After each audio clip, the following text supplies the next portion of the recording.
ओम श्री गणेशाय नमः। नमस्कार बंधुगण, आपण मानंकु समस्तंकु आपणक निजस्व चैनल ज्योतिष दर्पण को मु हार्दिक स्वागत करुछि। आसंतु जानिबा कोन कहूछि आज आपणक राशि आपणक दिन। तेबे चालंतु वीडियोटी आरंभ करिबा आजिर सुविचार सहित। बंधुगण, प्रकृत कठिन परिश्रमर फल हुए तो विलंबरे मिली पारे, किंतु ताहा निश्चित भावरे मिलिबो। सच्चोटता एवं धैर्य हेउछि सही प्रदीप जहा अंधार समय रे मध्य पथ देखाई थाए। एबे आसंतु जानिबा आजिर पंचांग। आज हेउछि 18 अक्टोबर 2025 शनिवार, कार्तिक मास कृष्ण पक्ष द्वादशी तिथि, पूर्वा फाल्गुनी नक्षत्र। आजिर राहु काल सकाळ 9:45 रु मध्याह्न 12:02 पर्यंत रहिबो। एही समय रे कोनोसी नूतन किंबा गुरुत्वपूर्ण कार्य आरंभ करबा ठारू आपण दूरे रहंतु एवं आजिर अमृत मुहूर्त अर्थात दिनर सबुठारू शुभ समय मध्याह्न 12:04 रु अपराह्न 3:10 पर्यंत रहिबो। चंद्र आज सिंह राशि रे एवं सूर्य तुला राशि रे गोचर करिवे। चलंतु एबे कुंभ राशि रो आजिर दैनिक राशिफल विषय रे विस्तृत भाव रे आलोचना करिबा। ग्रह नक्षत्र गुड़िकर स्थिति दृष्टिकोण रु आज दिनटी आपणक पई सफलता एवं आत्मविश्वास रे परिपूर्ण एक दिन हेबाकू जाउछि। आपण निज कर्म क्षेत्र रे एक विशेष छाप छाड़िबे एवं आज आपणक निजर कठिन परिश्रम एवं निष्ठार निश्चित भाव रे भल फल मिलिबो। चाकरी करुवा व्यक्ति माने सेमानंक उपरिस्थ अधिकारी ठारू प्रशंसा पाइबे। आपणक कार्यनीति आज ऑफिस रो समस्तंकु प्रभावित करिवो। एहा सहित आपण आज बुद्धिमान भाव रे गुरुत्वपूर्ण निष्पत्ति गुड़िक नेबे, जहा आगामी दिन रे गुरुत्वपूर्ण लाभ आपणंकु प्रदान करिवो। सेही परि व्यवसाय करुवा व्यक्तिंक पई मध्य आजिर समय बहुत अनुकूल रहिबो।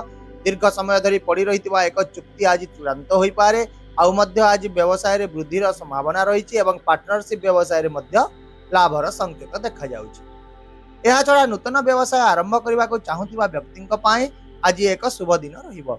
आउ मध्य छात्र छात्री माने बहुत भाग्यवान रहिबे एवं प्रतियोगिता मूलक परीक्षा पई प्रस्तुत होइतबा व्यक्ति माने भल फलाफल देखिबा को पाइबे। एहा सहित समानंक आत्मविश्वास आज वृद्धि पाइबो एवं एकाग्रता रे उन्नति हेबो। नियुक्ति खोजितबा व्यक्ति माने मध्य इच्छित सुयोग पाइबे एवं आपणकर समर्पण और सकारात्मक चिंताधारा आज आपणको निजर लक्ष्य आड़क अग्रसर करिवो। आर्थिक दृष्टिकोण आज एक अत्यंत शुभ दिन हेबो। धनतेरस शुभ अवसर रे मां लक्ष्मी विशेष आशीर्वाद आपणको उपरे रहिबो।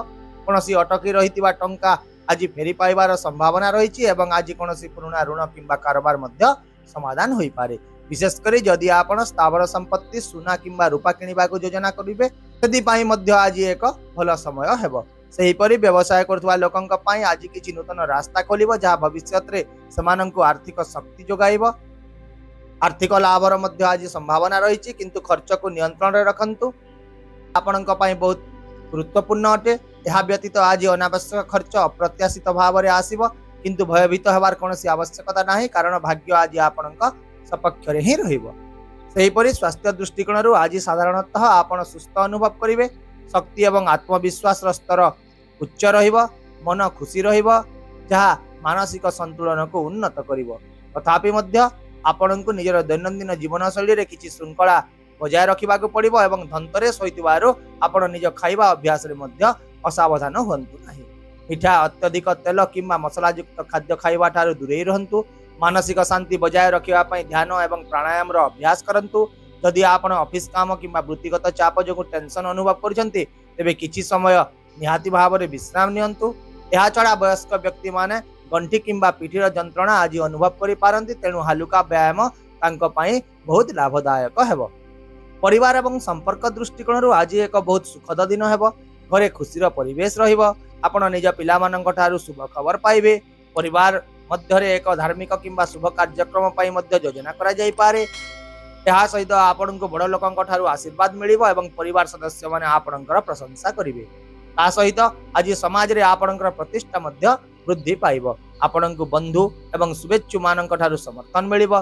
घर को आज किछि अतिथि मध्य आसी पारंती, जा परिवेश को अधिक आनंददायक करिवो। एहा छडा पूर्वरु जदि कोनोसी विवाद लागि रहिछि तेबे आज ताहार समाधान हेबार बहुत संभावना रहिछि। सेही परि आपणक प्रेम जीवन रे मध्य सकारात्मकता प्रभावित हेबो। अविवाहित लोक माने नूतन विवाह प्रस्ताव पाइबे। जो माने पूर्वरु संपर्क रे अछंती समाने आज समानंक संपर्क को मजबूत करबा सह बुझामणा एवं विश्वास संपर्क रे वृद्धि पाइबो। जदि आपण विवाहित अटंती तेबे आज दाम्पत्य जीवन में जीवन साथी सहित आपणकर संपर्क उत्कृष्ट हेब एवं पारस्परिक स्नेह विश्वास और बुझामणा वृद्धि पाइब। ताहले बंधुगण आपणक पई आजिर विशेष प्रतिकार हेउची आज आपण हनुमान को विशेष प्रार्थना करंतु। हनुमान मंदिर को जाई सोरिष तेल रे दीप जलांतु एवं हनुमान को 5 थर परिक्रमा करंतु।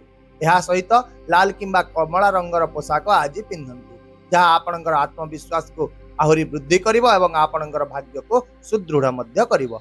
आशा करूची भिडियोटी को आपण सकारात्मक चिंताधारा सहित ग्रहण करिवे एवं आपणकर दिन को आहुरी सुंदर करिवे। यदि आपणको आमर एई भिडियोटी पसंद आसिला तेबे दया करी भिडियोटी को हाइप करंतु, शेयर करंतु एवं आपणकर मूल्यवान मतामत कमेंट बॉक्स रे निश्चित भाव रे जणांतु। ता सहित हम चैनल को सब्सक्राइब करबा को मध्य भूलंतु नाही, कारण प्रत्येक दिन आमे आपणक पई आनी थाउ सठिक सहज एवं निर्भर योग्य राशिफल। तेबे आसंता काली पुणी देखा हेबा आउ एक नूतन राशिफल भिडियो सहित। से पर्यंत विदाय दियंतु। नमस्कार। जय जगन्नाथ।